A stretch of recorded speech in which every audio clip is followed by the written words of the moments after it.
সুনিপুণ হাতের ছোঁয়ায় কাদামাটি থেকে তৈরি হচ্ছে নানা ধরনের শোপিস ও তৈজসপত্র।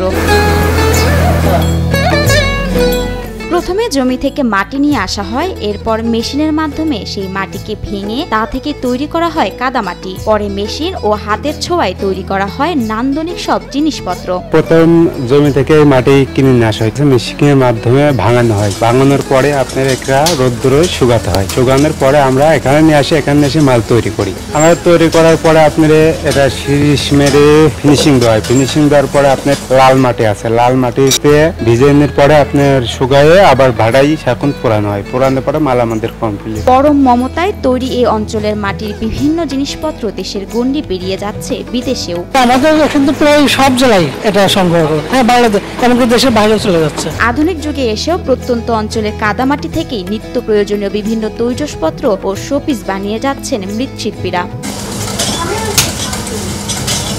আমি এটা প্লেটের মুড়ি কাটতেছি। এখানে প্লেট, বাটি, ওয়ান টাইম, গ্লাস, এরপর রোদে দিয়ে শুকাতে হবে, শুকায়া তারপর শিরিষ মারতে হবে।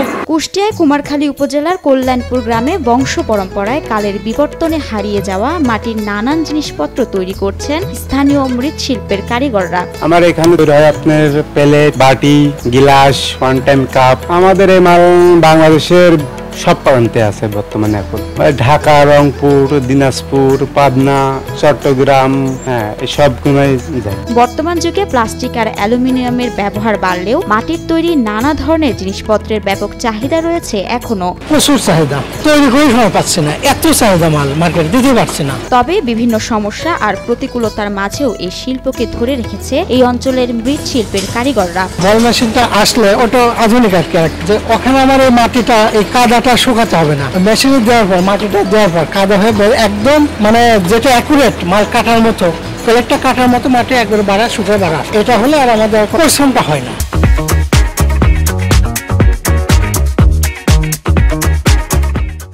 নানান সময়ে সমবায় অধিদপ্তর থেকে বিভিন্ন আশ্বাস দিলেও কোনো সহযোগিতা পাননি বলে অভিযোগ করেন মৃৎশিল্পীরা।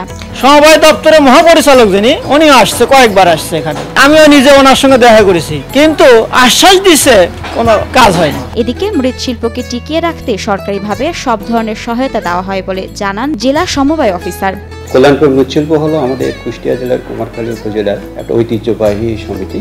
আমরা সমবায় বিভাগ তাদেরকে বিভিন্ন রকম পরামর্শ, বিভিন্ন রকম প্রশিক্ষণ, সেইগুলো তাদেরকে আমরা বিভিন্নভাবে দেওয়ার চেষ্টা করেছি। দিয়ে তারা আজকে এই পর্যায়ে আসছে এবং তারা এইখান থেকে মাটির তৈরি এসব জিনিসপত্রগুলো তৈরি করে সৌদি আরব সহ দেশের বিভিন্ন জায়গায় দিচ্ছে।